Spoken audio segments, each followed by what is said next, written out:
Okay, it's 10:02, so we're going to go ahead and get started. Good morning, everyone. Thank you for joining us for our alternatives for financing your early stage venture. If you have any questions during this webinar, please put them in the chat. I have disabled the Q&A just for simplicity's sake, so make sure you put them in the chat. This is part 2 of our webinar series on financing alternatives for financing your early stage venture. I will put the link to our website in the chat so that if you missed the first one, you can access it. And presenting today is Mr. Lou Farina. He is a business analyst with Maricopa Small Business Development Center. And Lou, I will turn it over to you, sir. Okay, thank you very much, Karen. Hello, everybody. Thanks for joining us this morning. As Karen mentioned, we did do the first part of this this webinar series on the 8th of March, a couple of weeks ago, called part 1. It is available. I'll show you how to get there. Karen's going to put it in the chat. We're going to talk a little bit more about our early stage financing and what that entails. My name is Lou Farina. I am a business analyst here at the Maricopa Center, and I specialize in technology commercialization. So let's get started here.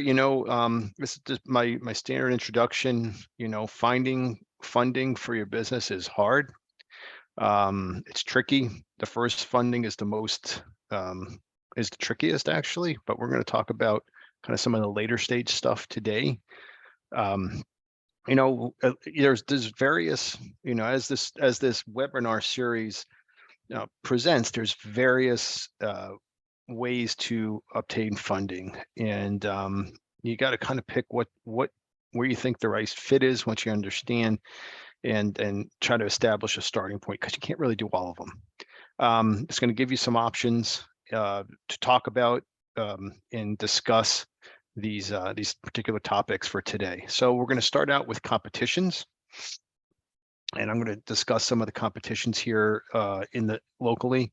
We're going to talk about SBIRs, a favorite subject of mine, because it's very interesting and can be very valuable. We'll talk about angel investors, strategic investors, and how they're different than angel investors.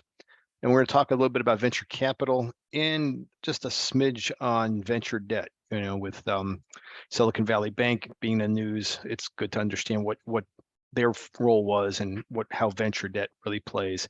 And then we're going to talk about corporate venture funds. So we're going to talk about all of these. And as I mentioned in part 1, on the 8th, we talked about some of the early stage funding opportunities: self-funding, grants, friends and family, debt, crowdfunding, incubators, accelerators. It's recorded. Here's a QR code. I think Karen's going to put it in the chat if you need a link to that. And this will be recorded and will be available on that same site within here a couple days or so. So just to give you a little background, who I am, again, Lou Farina, business analyst, technology commercialization. So I specialize really in early stage technology company, and usually early stage technology companies have equity needs, and so I kind of specialize in equity. I've been in corporate ventures for many years, semi-retired here about 10 years ago. While involved on a global scale, I did a lot of new ventures, some mergers, acquisitions, some turnarounds, divestitures, really large scale corporate investments, up to hundreds of millions of dollars in capital and revenue. So, I've got that background. And then, locally, when I decided I wanted to kind of just focus here in Arizona and get to know my neighbors a little bit, I was a strategic advisor for some companies, a consultant, an angel investor. So I've got experience in equity, but also on a smaller scale as an angel investor. And on SBIRs, I actually review for the National Science Foundation as a peer reviewer. So that's me in a nutshell. And let me tell you a little bit more about the SBDC. And if you have any questions, I think Karen might have mentioned it.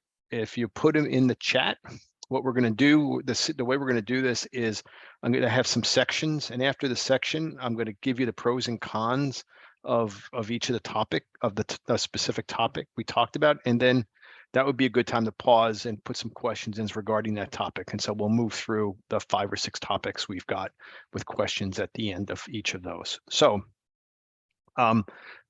rewind a little bit, SBDC services.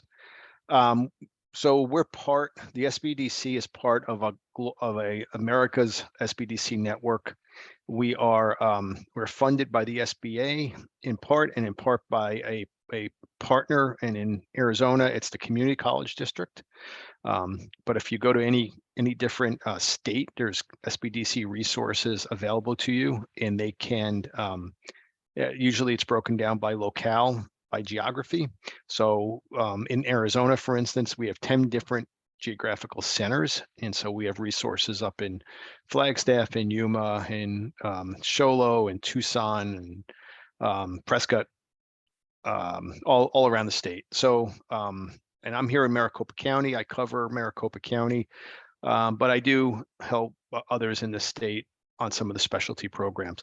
But what we do is, no fee. We call it counseling. It's really a business advisory service.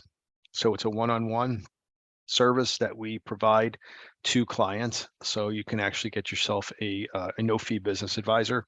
We do training, and these webinars are part of the training series that we do. And we have resources and tools such as there's some financial tools, there's some business planning tools, we have some market research tools, all at no cost, no fee, to our clientele. What do we do as far as subject matter expertise? We do a lot of lender readiness preparation, and I don't do it, but we have some colleagues, ex-bankers, that if you need an SBA loan or you need capital, debt, you're a little farther along. It usually doesn't apply to the early stage companies, but we can help you one, prepare for a lender and connect you with a lender. And we're not this is not a fee-based service. Any lender connections that we make there's no financial incentive to us. We just have a pulse on who is lending and where you might be a good fit. We can do financial reviews of your business. We can do marketing assessments. If you're buying or selling, we can help you with exit strategies. We got some expertise in manufacturing, again, technology, commercialization, which is me. We have some specialists in export and international trade. So if you're importing or exporting and you need some assistance, we've got some specialty folks. And we also have a sister organization called Apex, formerly called PTAC, and they specialize specifically in government contracting. So if you are pursuing government contracts, you're an established business and you're pursuing government contracts, we can direct you over to that. It's kind of our sister agency.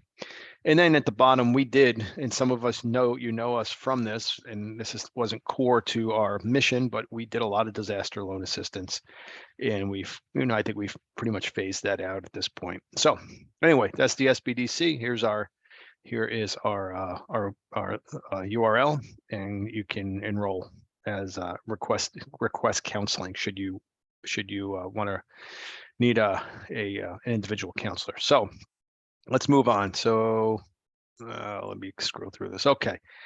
So I use this as a setup in a lot of my presentations because there is a kind of a progression to equity investing, and even non-equity investing to a certain extent, early stage investing. And early, we talked about friends and family crowdfunding. This is the last presentation. But now we're going to talk about some of the later stage opportunities, competitions and SBIRs, but also angel investors, strategic investors, corporate venture, and then venture capital debt. We're not going to talk about IPO or private equity. That's really institutional type of money. And we at the SBDC really don't deal in that. And even IPO, typically most, and we'll talk more about this, most companies at the early stage, the option for IPO at some point, but much more realistic that they'll get acquired as a liquidity event. So And there is a progression. Typically, you're not going to be able to talk to angel investors unless you've got some kind of other validation, some kind of funding. You put some money in yourself. Maybe you've got some crowdfunding, got some friends and family, you're able to get a grant or two. And you could talk to angel investors. You typically can't talk to venture capitalists. We'll talk more about this until maybe you've been validated by an angel investor group. We've got some early stage because they've invested at a later stage. So that's the sequence of this particular webinar. Okay, so let's talk about competitions. And I have 1, 2, 3, 4, 5 here. There are more in the Valley, but let me just give you an example of 5 different competitions. We're going to talk about Venture Madness, which is coming up here. We're going to talk about the AIC Challenge, which just went through a cycle. Founders Live, ASU Venture Devils for anybody involved in ASU, and the Venture Cafe Student Venture Pitch. So these are competitions. Now, in competitions, let's go back. I'm sorry, go back one. There's a lot of different things that happen. There's funding that comes out of these competitions, but there are other things. The funding is usually nominal depending on the competition, but we'll talk more about that as we go through. So let's talk about Venture Madness. It's coming up here April 12th to 13th. I would say it's our signature event in Arizona for early stage companies to get visibility and exposure. So there is some prize money, and this is through an application process. Usually the application process is in the fall so it's passed already, and we're going to get to the conference. So there's some nominal cash, thousands, $10,000, $15,000, which is helpful, but it's not going to start your business for you or really scale your business.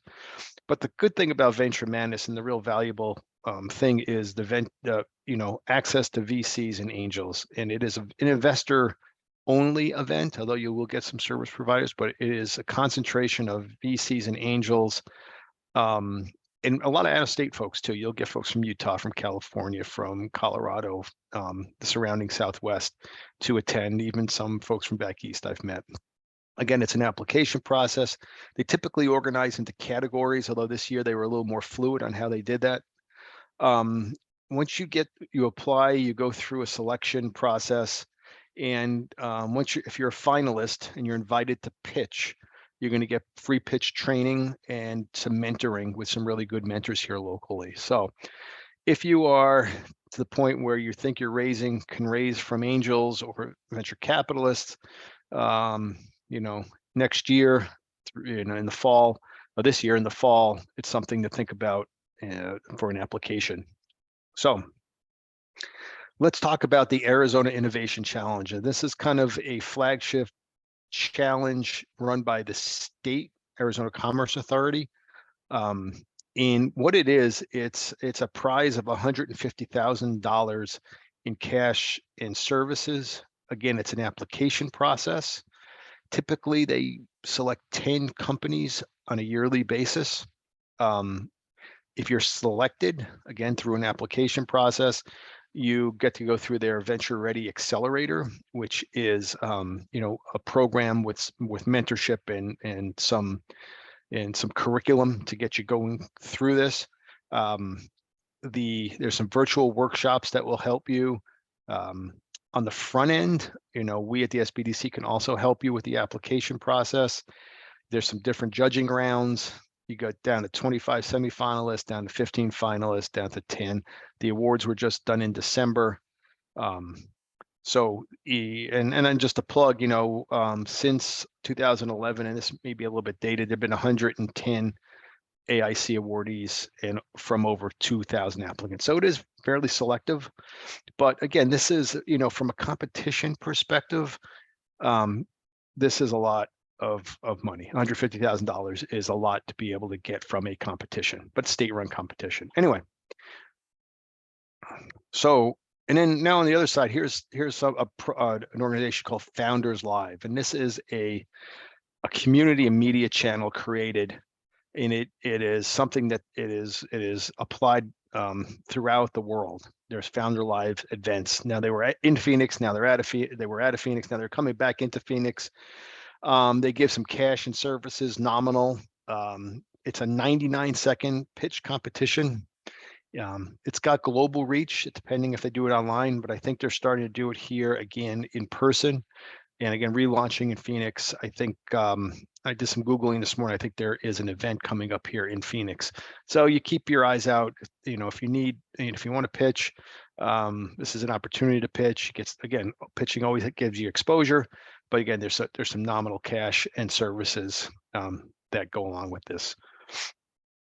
ASU Venture Devils. Okay. Excuse me. So Venture Devils is a program that supports ASU students, faculty, staff, community-based entrepreneurs with an affiliation ASU. So that's pretty broad. So if you have any affiliation ASU at all, maybe you have a kid who goes there. I think it's pretty broad. You can apply to Venture Devils. There's 2 events per year. There's one in the fall, one in the spring. The spring one's coming up here on the 23rd of April.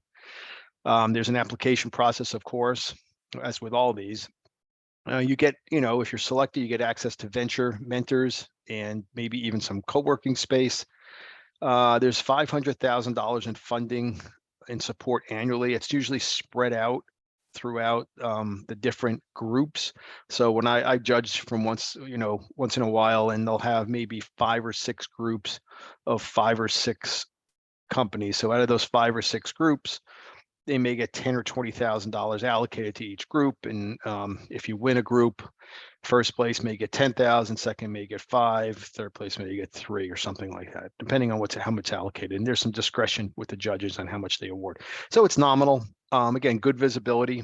And it's investor style pitches. These are still early on. You still get a lot of students. But you do get some good community-based entrepreneurs too, and not that students aren't good, they just typically tend to be earlier.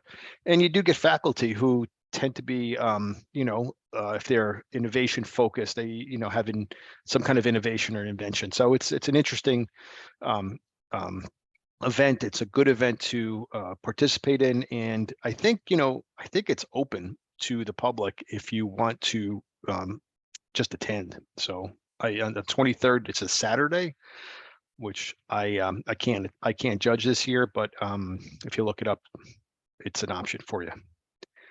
Here, and the last one I'll just talk about is Venture Pitch, which is a new student entrepreneur pitch competition. It happens on a monthly basis in conjunction with what's called Venture Cafe.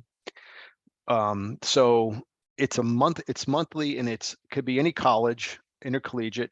This is actually run by MCCD, which is Maricopa Community College District Center for Entrepreneurial Innovation, CEI, and a sponsorship from Wells Fargo. They give $1,000 compete on a monthly basis for these student business pitches.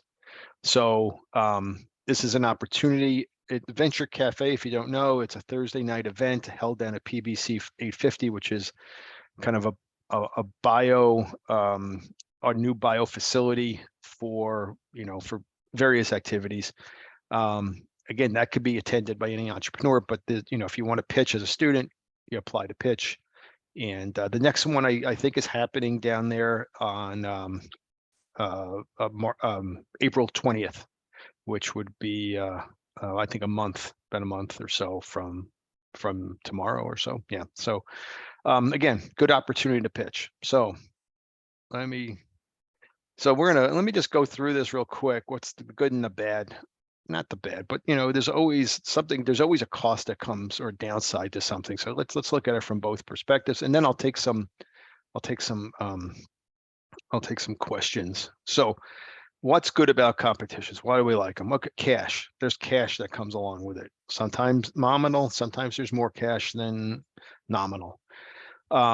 There's some services that come along with the cash, right? You may get an award, but there may be some services, involved in that. You may get 10,000 in legal services. You may get 10,000 in marketing services. So not necessarily discretionary cash.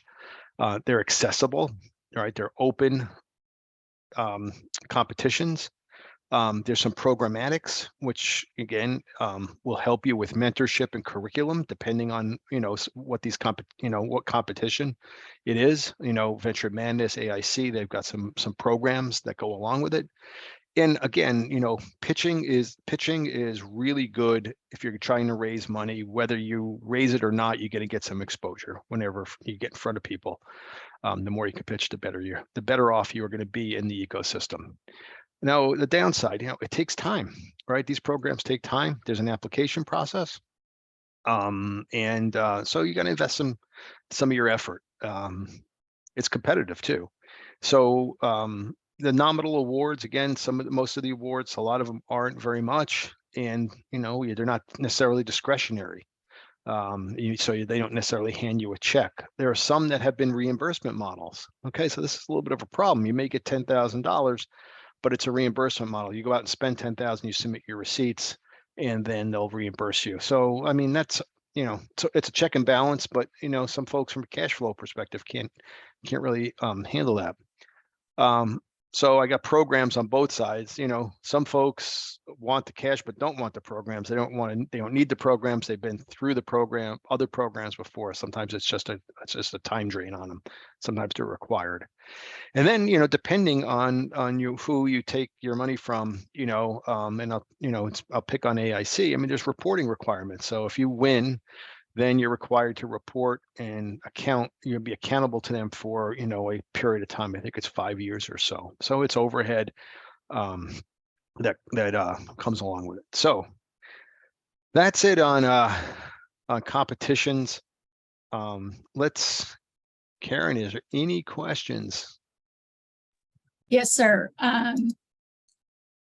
Caitlin asked, I assume if we are an ASU alumni, we can apply to Venture Devils. Absolutely.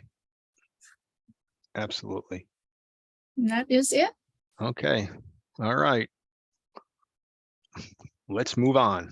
Okay, so now we're going to switch gears a little bit. And this is a specialized kind of innovation grant through the federal government, through federal government agencies. And I happen to specialize in it. There's a couple of us here in the state that can assist here. But it's a really solid program for folks that are eligible and in this space. So it's called the SBIR, SBIR, STTTR program. Excuse me. It's a highly competitive, innovation-based three-phase award system. It's part of a Small Business Act from 1982. I think Reagan started it. And where the money comes from, federal agencies with more than $100 million in R&D funding, okay, are required to allocate a certain percentage of their budgets for small businesses, and that's where this comes from. It's a required budgetary obligation of these large federal agencies who are getting who have R&D money. So here are the 1, 2, 3, it should be 11. 1, 2, 3, 4, 5, 6. Yeah, 11 different agencies that run these grants. Some are bigger than others. Department of Defense is really big.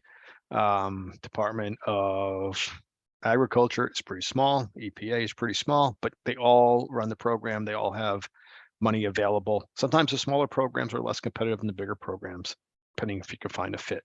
So they all run their programs a little bit differently, and so it is typically a pretty complex program, but it gets even more complex when you add the procedures of the different participating agencies. So what is it? Why do we like SBIRs? So there's an investment. No, I shouldn't say investment. It's non-dilutive capital. So the funding agency, if they give you this grant, they do not take an equity position in your firm.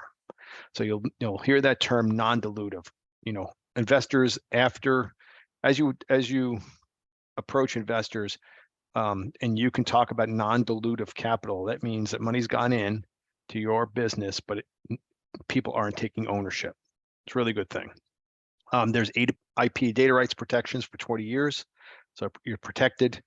So there are what they call phase 3 awards for some of the granting agencies.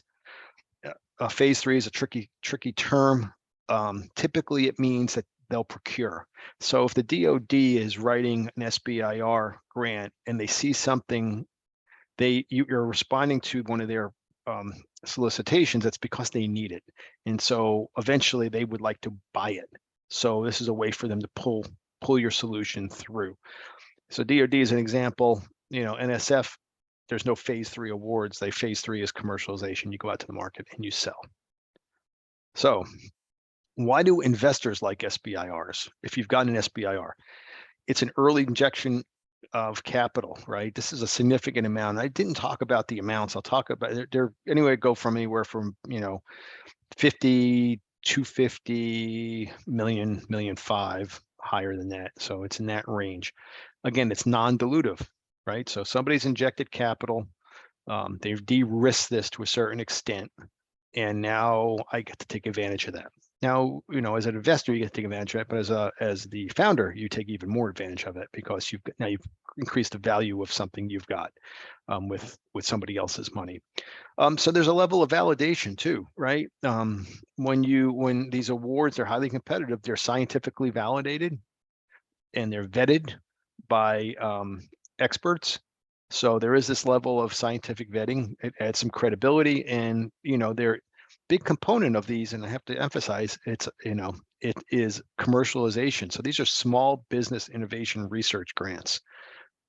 So it's not a research grant for discovery. It is a research grant for something that can be commercialized, and you have to be able to tell that story. You have to be able to talk about being in business and how you're going to conduct this as a business, de-risk the investment.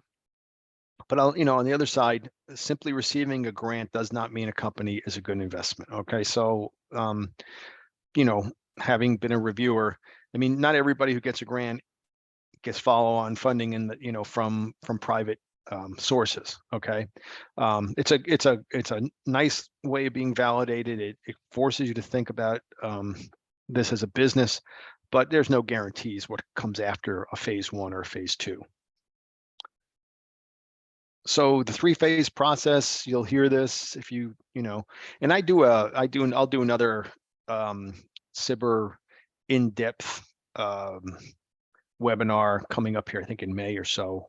We could go into a little more detail, but the first phase is discovery. It's feasibility, proof of concept. It's usually $150,000 to $250,000, 6 months to 6 months for an SBIR on the period, 1 year for STTR. And then, once you're done with that, you're eligible to do whatever you want, but you can, a lot of times there's a phase 2, which gets you to a prototype, right? So maybe that's $1 million or so, give or take. Again, that's another application process. And you usually can't apply for phase 2 unless you've done a phase 1. There's some tricky provisions, the direct to phase 2s that some of the agencies have, but in general, it's sequential. And then again, I talked about phase 3, which is commercialization, which means you're selling this product. One example of you go find significant or subsequent investment to commercialize. So you go to private sources, or possibly the DoD and I'm not sure which other agency I can say off the top of my head is a procurer, but the DoD, the Army, Air Force, they may buy it from you. So you maybe turn into a government contracting opportunity.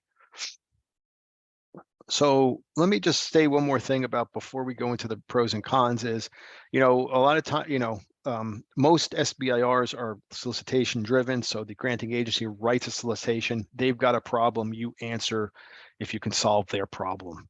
There are opportunities for open solicitations. This means just submit a good idea.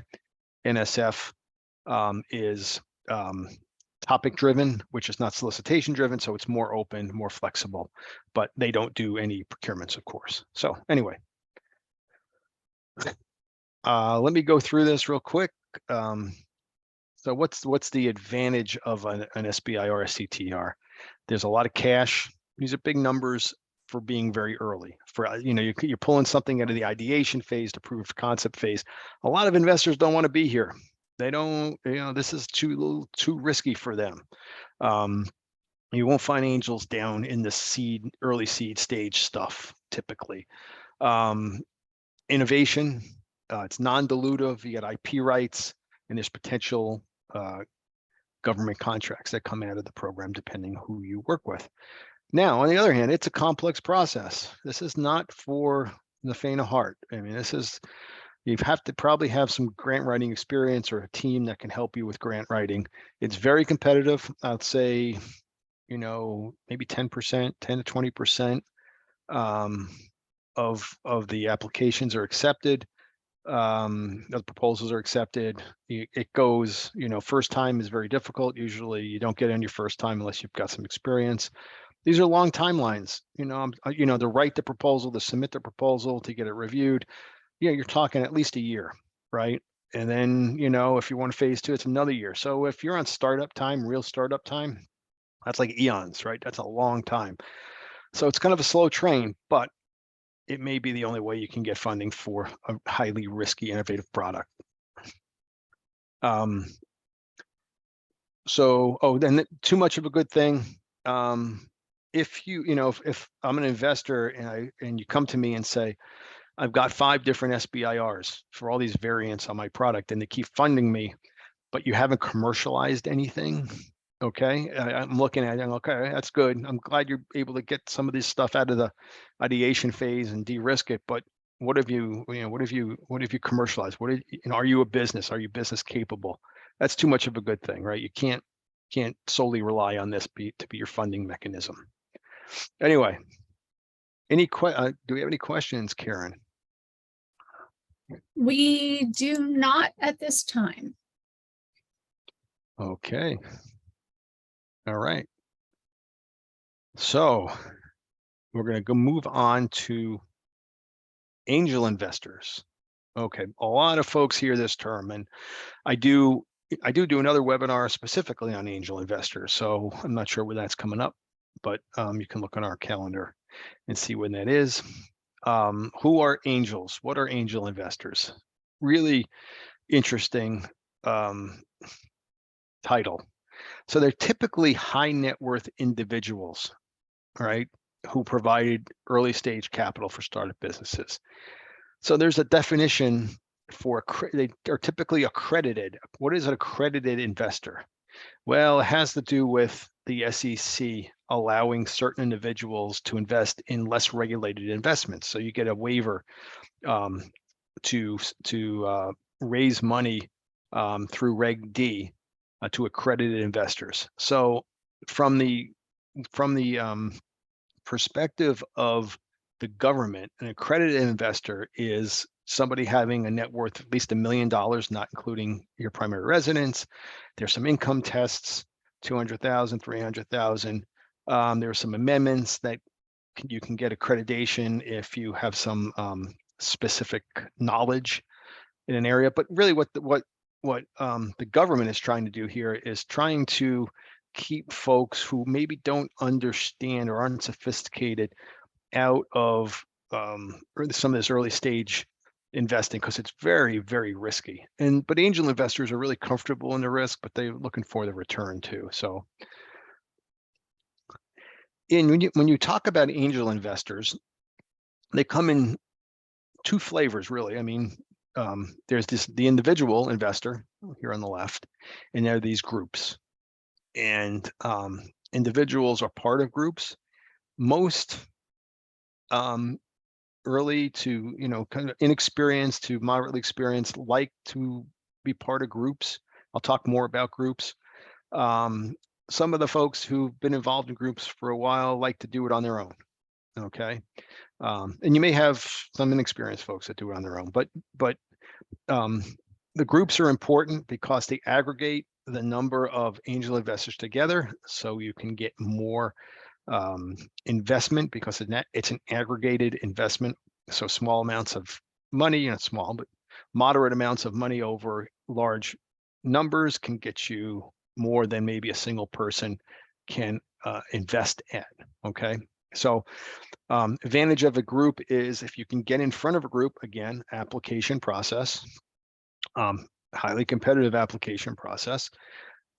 you will get yourself in front of, you know, whatever that group is. It could be 30, it could be 50, it could be 100 investors at one time. Or you could, you know, go the individual route, and, you know, and you'll hear folks say, I have to, you know, I have to have 100 meetings to get one. Well, you can meet those 100 individual investors, and you can meet 100 individual investors yourself. It takes a lot more time, but it can be done. It just takes time, work, networking to find them. The groups will usually have a presence and a process to approach them. Individuals don't, right? You meet them, they say, hey, I'm an investor, I'm interested. They may only disclose that if they like what you're pitching or who you are. There's no obligation on their side to disclose really much of anything. So there's the difference between individuals and groups. I'm going to give you some examples of some groups later in the presentation. So if you're in a group, and I was in a group, and when I left the corporate world and tried to get involved here locally, you know, having, you know, experience in equity and early stage type of technology investments, it was someone said, you know what, you should join this angel group. I joined Arizona Tech Investors. So I learned, and it was interesting, and I really enjoyed it. But the way, and this is important to know about angel groups, and when you approach them, there is no, typically there's no fund. Okay, and I have a couple of asterisks there. I'll talk about the asterisks. But what happens is when you go through an angel group, you find that you know, at the end, it's who wants to invest, how many people, and for how much. And you raise your hand or you fill out a card, and you move on your way towards an investment. And so that's how. So the funding is the sum of the individual commitments, right? There's no digital decision. There's no group consensus. You know, are we going to invest, or aren't we not going to invest? So all you have to do is really convince a couple of the, you know, maybe some of the leaders in that group, and some others will follow, and you can get yourself a, 5 or 8 or 10 different investors to invest. Now I get the asterisk, the sidecar funds. You'll hear this, and this is, more of a detail, but you can, as an angel, you can put money into a sidecar fund, and that fund will automatically invest alongside of any investments that the group makes through this process. So it's like it's a following kind of fund, but the decision is made by the group again, or how many people. Now, typically there's no, they form a single purpose LLC. So if 10 people want to invest, they'll form an LLC, and they'll invest through that LLC in your business. So you really only have one investor. It looks like one investor on the cap table. That's important when you start to get down the line to other investors and to venture capitals. How many people are on your cap table? How messy is it? So that's important to know. And whether there's a board seat or not, it's something that's negotiated, but it's typically one. It's a representative from the group. So what do angels like? What are their appetite? Typically, first thing they look at is their management team.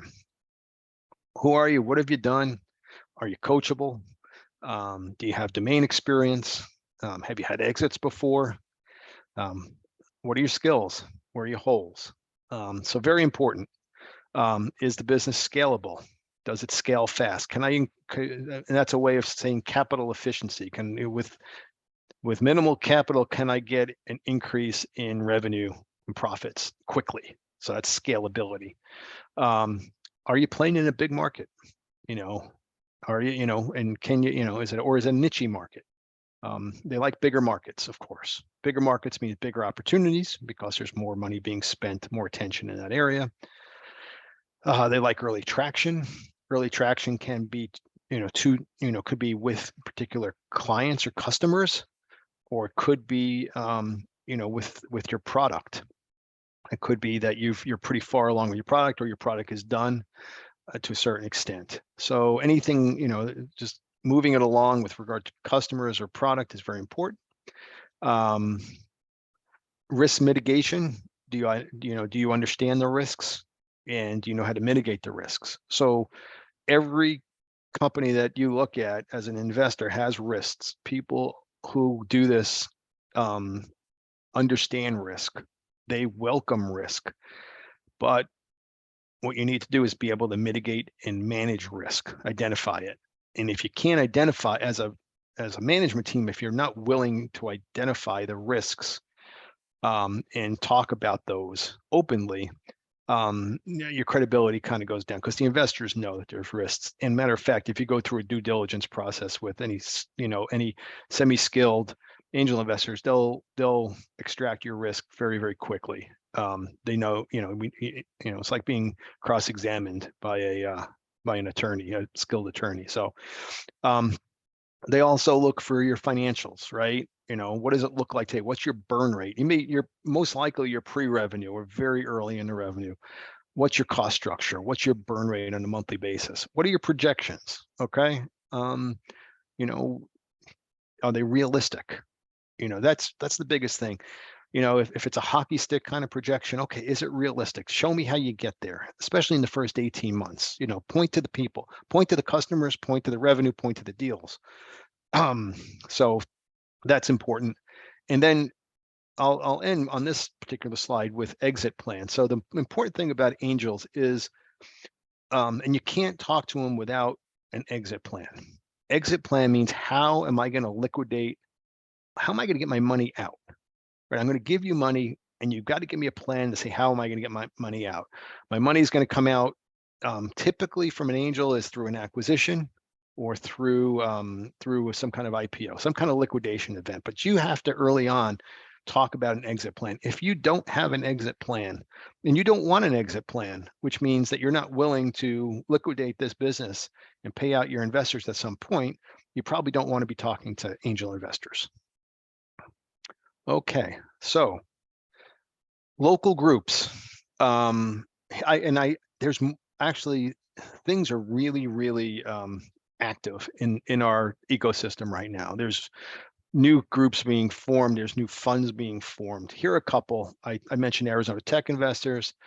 They're based here in Maricopa County. There's Canyon Angels that is run out of Grand Canyon University. There's ASU InvestU that's run out of ASU and Thunderbird jointly. Thunderbird's part of ASU now. They've just kind of revamped that network in the last year or so, and they've got a lot of good things going on. And again, if you're an affiliate of some sort, you can apply. Desert Angels, they're down in Tucson. They're very, very, very active angel group. Golden Seeds is a group really targeting women. So most of the angels are women, and they look mostly at women-backed ventures. And then there's a new one here recently. I just threw it out because it's getting a lot of press. AZ Venture Development Corporation, again here in the valley, here in the state, trying to move along our ecosystem and invest.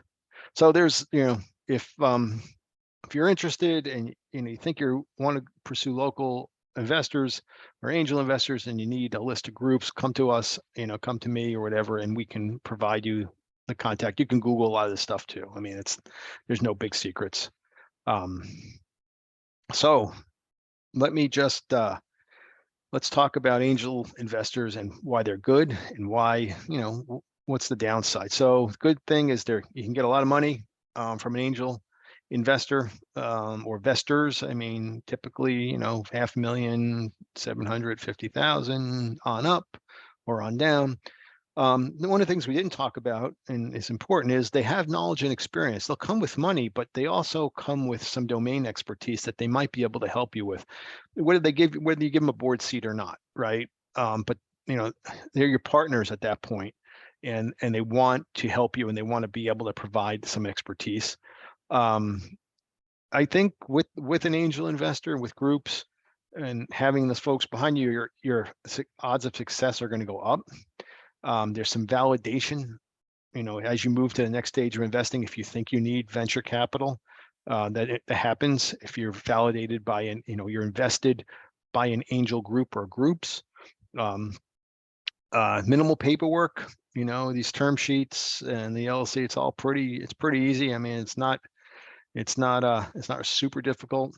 And, angel groups, I talked about the ones that are here in Arizona, but, with COVID and people being virtual and remote, you've got this whole different dynamic. And so you're starting to see, while angels were typically a local phenomenon at one time, they're starting to expand outside the geographic area and are much more comfortable doing things remotely. So you might be able to pick up an angel group interested in Seattle or New York, etc. Angels are never the first money in. If there's no money in it, don't talk to an angel. They're not going to invest. They're not going to put their money in first. It can be difficult to find and engage. These groups are highly competitive to get in front of the group. And, the individuals have no obligation to disclose themselves. So they could be hard to find.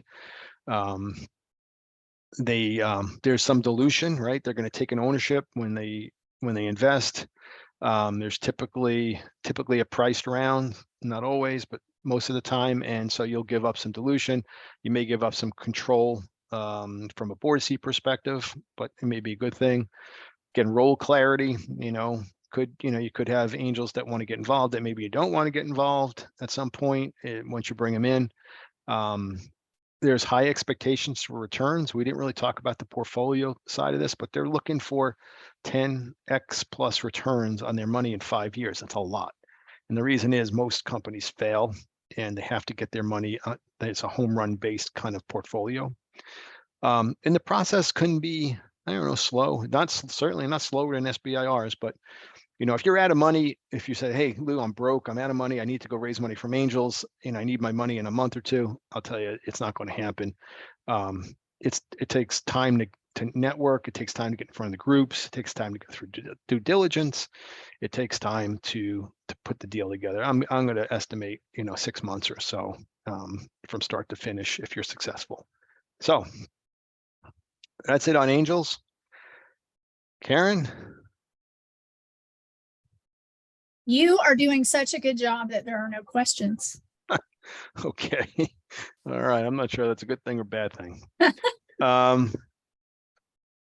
So let's talk about, and we may run over a little bit, Karen. I don't want to go too fast. I think I got a couple more here. Let's talk about strategic investors and partners.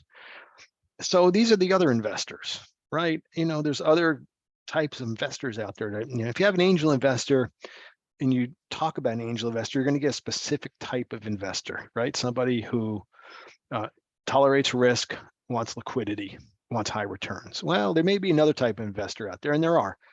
I'm going to call them strategic investors. You call them whatever you want, but they may be more interested in the long-term growth of your business. The investment could include cash, but it may be based on synergistic relationship with your business, right? It may be, some kind of joint efforts in certain areas. Could be manpower, could be co-marketing, could be joint development, could be distribution, could be intellectual property. So a lot of different ways to put together a strategic agreement that could include cash, but usually it's synergistic for both companies or the individual in the company, right? And so the difference really between a strategic investor and an angel investor, right? And strategic investor, like two businesses or a business person, they form a mutually beneficial relationship. Angel investor, they're semi-professional investors, right? They're cash on cash investors. Strategic investor is going to be more favorable for long-term growth. Angel investor is going to want an exit. Okay. Strategic investor is probably more amenable to taking a share of the profits if this combination, this synergistic relationship works.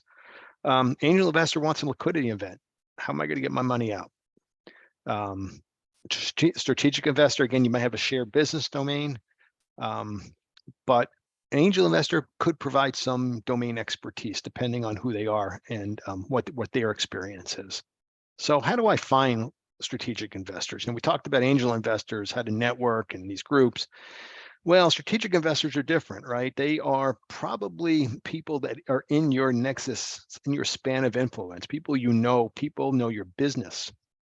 know your products, you've got a good reputation, you're doing business, you can reach out, suppliers, customers, even related businesses slash competitors could be an investor, strategic investor in your business if there's some mutual commonality, and even service providers that get to know you or providing services to you and get to know you and go, wow, this is pretty cool. There's some different things we can do together. Let's talk about a strategic relationship. Could include cash, may not.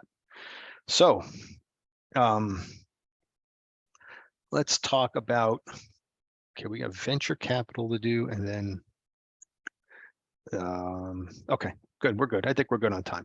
So strategic investors, the good thing of is funding, increased access, there's some synergy, there's some shared assets, all good stuff.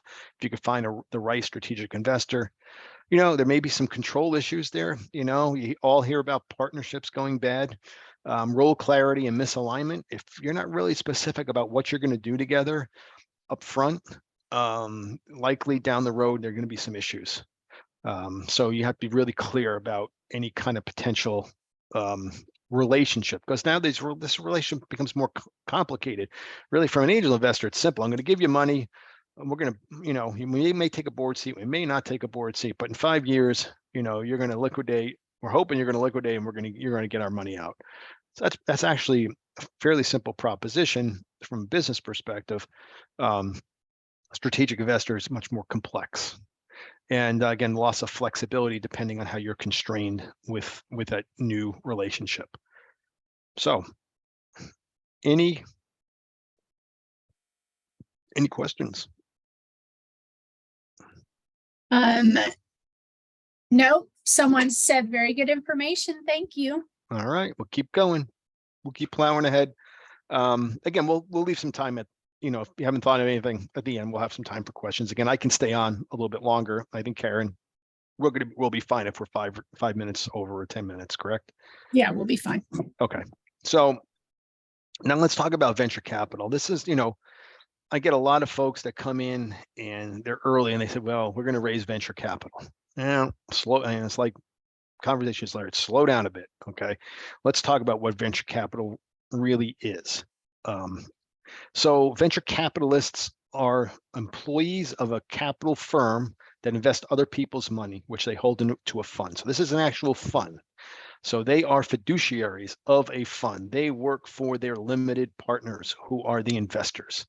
Limited partners can be individuals, but most likely, most of the investors in venture capital funds are very large institutions, which put a small percentage of their total funds, their endowment, whatever, into high risk investments. Anybody who's ever put together a large portfolio knows that there should be a certain amount of allocation for high risk investments. There's a place for it. A lot of times that's where the venture capital folks are getting their investments, their limited partners. Where do they play? Okay, so they avoid the really early stages where technology is uncertain, market needs are unknown, right? And they avoid the later stages where there's consolidation or shakeouts and growth slows. So they're in that middle space, and they're looking for high growth companies who've had significant traction. So let's talk about deal sizes and transaction volume. Let's compare angels to venture capitalists, right? So angels, 100 to 500,000, maybe higher. Maybe you can get 750, maybe $1 million if you get a couple angel groups to work together and they really like you. VC, I have 2 million to 100 million. 2 million is really kind of low. It actually should be a minimum 5 million, and that's the minimum. So, for a VC firm, it costs them in time and knowledge the same amount of energy to do a $5 million deal than it does a $100 million deal. And so they'd rather do the bigger deals, right? They don't really want to do small deals unless they can justify it. The number of companies funded per year, and this is old data, but just going to give you just an idea of the magnitude. Angels, maybe 75,000 deals per year done in the United States at any one time. For VCs, you're talking maybe 3,750. So almost an order of magnitude less. So there's much. So here's the takeaway from this slide: is there's more transactions for angels at lower deal sizes. VCs are later stage, much higher deal sizes, but much lower number of transactions. Okay, so it's important to know. I'm going to go scroll through this. Venture capitalists firms typically have a specialization where the individual firm will concentrate on 2 or 3 different sectors. Here's 2 or 3, 4, I guess, examples of, I'll give you Kleiner Perkins. They like hard tech, enterprise software, healthcare. They've got deep expertise here. So they're able to really evaluate their investments and even provide some expertise alongside their investments. So that's kind of why that gets, these VCs tend to narrow their scope. Where your angel group, and one of the things I didn't mention, again, because we're just capped by time, is if you get 100 angels together, in a group, it's a very diverse population of skill and experience and perspective. And they're much more willing to look at things that are outside their comfort zone on an individual basis, because there may be somebody in the group that actually knows that business, right? So that's the difference, right? The VCs become much more specialized, much more focused. Again, so the venture capitalist appetite, deal sizes more like 5 million. You hear Series A, Series B, Series C, Series A, $27 million or so. You got to be in the growth stage. You got to have a competitive advantage. You want a clean cap table. Clean cap table means you don't want, your aunt and uncle and 100 other people on the cap table owning small pieces of the company. The VCs just don't want to deal with that. So they want your cap table to be kind of clean. They like an angel endorsement, typically. Reasonable cash burn. A lot of these deals, when you get to that point, are sourced through personal networks and referrals. So, there is a front door mechanism, but typically if somebody's interested in you and it's a cold introduction, you'll get a junior analyst to do some of the scouting and meet with you initially before you'll bring it to one of the partners. And it's even hard to get those meetings if you're not really referred. There's a lot of these deals come referred in the venture capital space. It's a small community. They do have reserve seed funds, so they will do seed maybe lower than the 5, maybe in the 1 or 2 million. But those seed funds are typically reserved, in my experience, for repeat customers, right? Hey, we've done some work together. I've given you a couple exits. We've made a bunch of money together.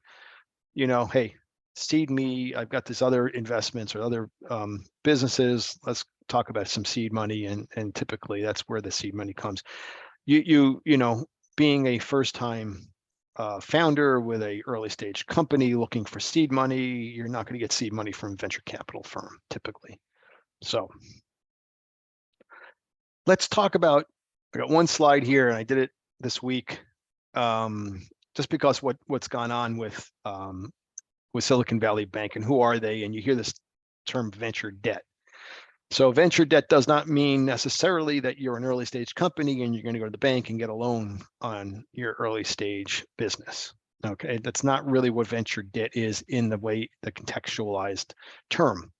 So venture debt, typically a lender, Silicon Valley Bank, will provide 25 to 35% of a VC equity round with debt.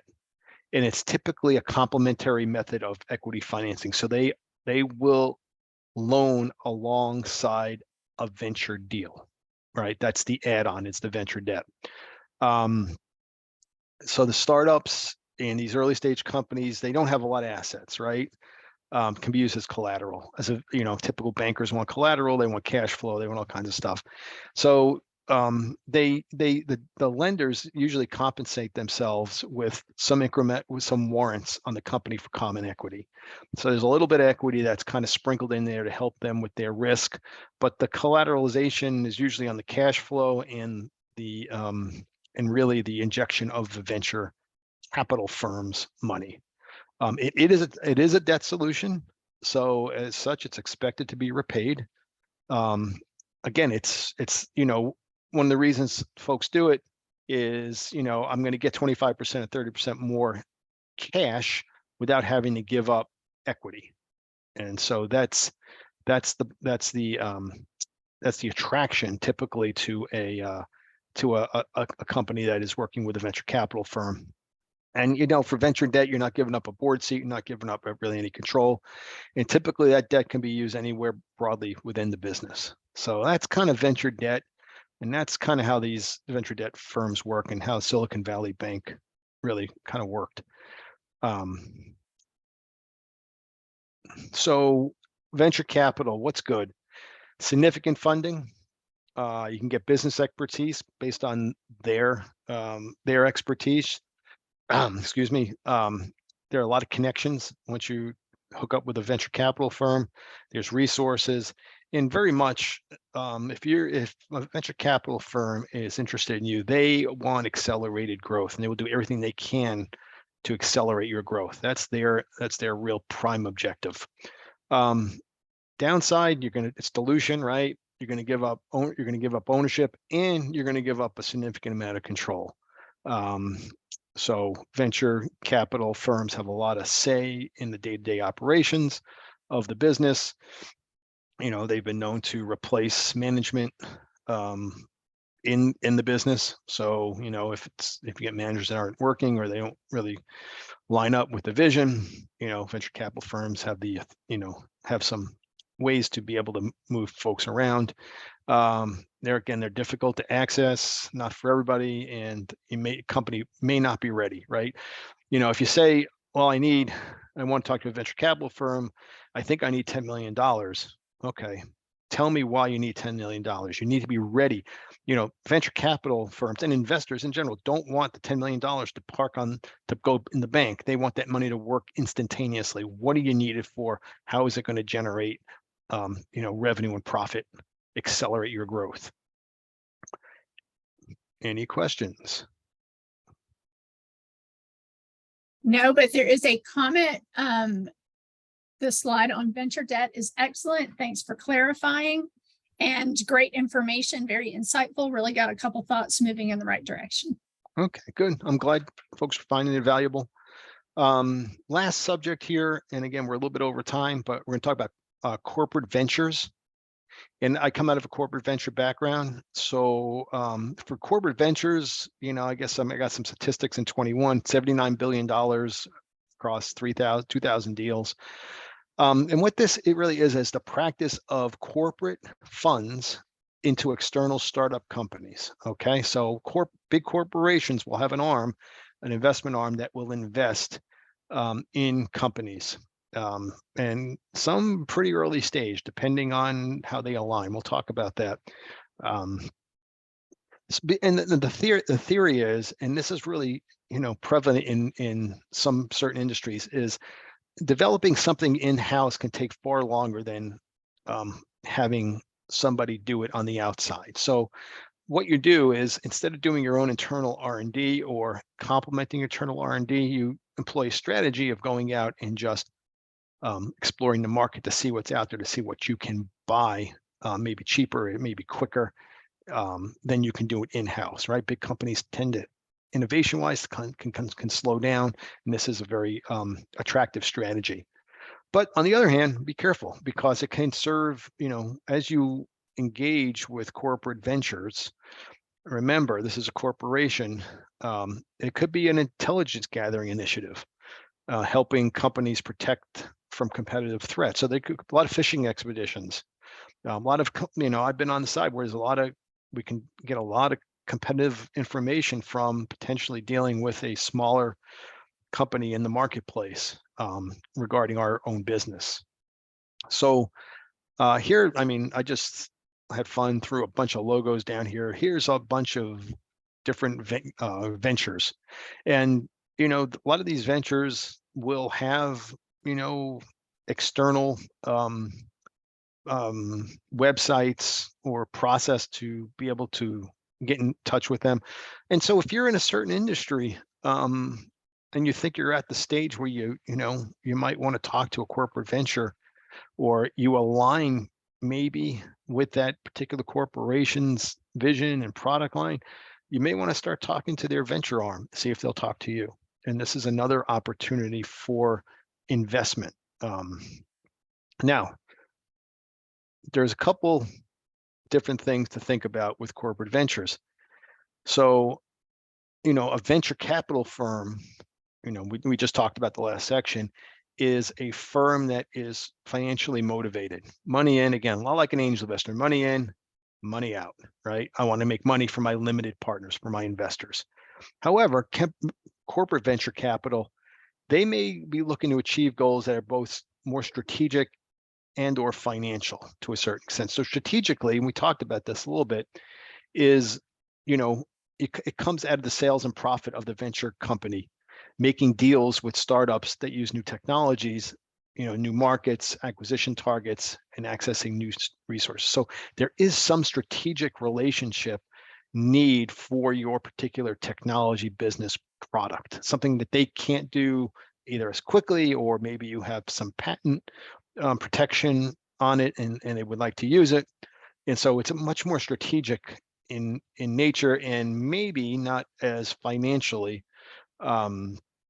beneficial just on the liquidity side, right? It may be that they're going to, by acquiring your company or investing in your company or integrating your technology, their business is going to show, their internal business is going to show returns, internal returns to that business.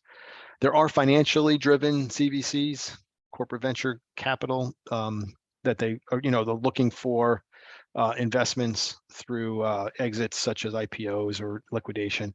But my experience much more is that they're more strategically, they're looking for strategic alignment with your particular solution and technology. So last slide. Why do I like corporate ventures? There's cash, there's domain expertise, right? You're dealing with these people are in business, they understand your business. Yeah, you get added credibility if you align yourself with an Intel Ventures or a GE Ventures or an Amazon Ventures. They're patient, they have a longer term investment horizon. They may not be trying to liquidate you, they may be trying to integrate you, which may be good, it may be bad. Fewer control provisions at the lower end. They don't necessarily want to control what's going on. But on the other hand, there are some terms that you have to be careful of. If you align with a potential company, they may attempt to block acquisition offers from or financing rounds that don't align with their strategic interests. So if there's some terms in there that will block you, or they have first right of refusal to acquire your company, that is going to constrain you. So you took the money, but now you're kind of tied at the hip, depending on what the terms are. And then if you start to pivot, or you start to identify other potential customers or business partners who may view themselves as competitors to your strategic investor, your corporate investor, from a business perspective, now that further constrains you. And we talked about intelligence gathering. So again, it could be fishing expeditions, and it's very common. Okay, so you want to request counseling. This is our way to request counseling. It's by appointment only. We work with a counselor. If you're ready for early stage equity, you'll probably get me, or we have another colleague that does some early stage equity work. You can request counseling, request advising, no fee again through the SBDC. And so I will leave it there for any more questions. Okay, hold on. Somebody said something. Very informative presentation. Thank you very much. And then JT says financial experts are warning of upcoming economic and Federal Reserve crises. Consequently, many banks are experiencing running and many people are acquiring precious metal assets. What current banking and financial sector problems indicate how bad things will get for investors, VCs, small businesses, and the general public? Oh boy, that's a lot of question. That's I can't give you investment advice, but I will tell you, from a VC perspective, and that's kind of my perspective on things, is, general banking also, but, the government stepping in to guarantee all of the deposits for Silicon Valley Bank was a big step in restoring some confidence to that sector because they're so integral to the Silicon Valley ecosystem that you know, keeping the depositors whole was really important. Now, I'm not sure the details of how that's going to work. The government came out and gave some assurances. You know, the government does not have to, you know, your depository insurance is $250,000 per person, you know, in a depository account. Now, you get a bank like SVB, you know, 95% of their accounts are over that limit. They're institutional money. So the government didn't have to guarantee anything for those depositors, but they did, and they will, and they restored some confidence. So I see that as very positive. I think the markets see, you know, if you've seen over the last week, the markets kind of calmed down a little bit. They saw that as positive. I don't know what's going to happen today with the Fed. I mean, it's a real wild card on the interest rates, whether they've squeezed. You know, part of what happened with Silicon Valley Bank is the interest rate, you know, they've got for their cash accounts, they went to long-term bonds, you know, and interest rates were 2%. Well, now interest rates are higher, significantly higher. So what happens to the value of those bonds on their balance sheet? They go down. And so now if they go down enough, your liabilities are higher than your assets, and now your bank becomes potentially insolvent. So that's part of the issue going on here with the Fed. So I'll stop there. There's a lot going on.